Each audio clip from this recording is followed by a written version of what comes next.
ফিলিস্তিনের গাজা উপত্যকায় ইসরায়েলি বিমান হামলায় হামাসের সামরিক শাখা আল কাসসাম ব্রিগেডের প্রধান ইজ্জো আল-দিন আল-হাদ্দাদ নিহত হয়েছেন।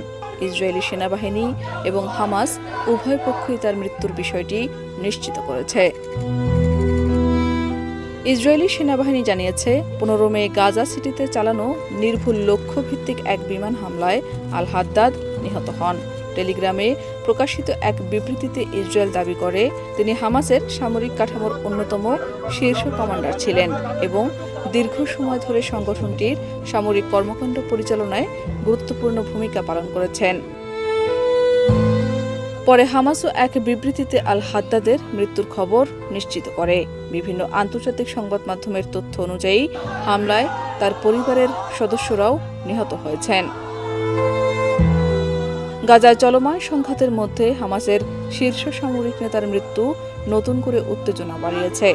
বিশ্লেষকদের মতে এই ঘটনা যুদ্ধবিরতি আলোচনা এবং বন্দি বিনিময় ইস্যুতেও প্রভাব ফেলতে পারে।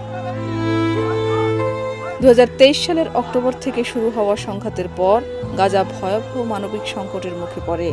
জাতিসংঘ সহ বিভিন্ন আন্তর্জাতিক সংস্থা বহুবার যুদ্ধবিরতি এবং মানবিক সহায়তা নিশ্চিত করার আহ্বান জানিয়েছে।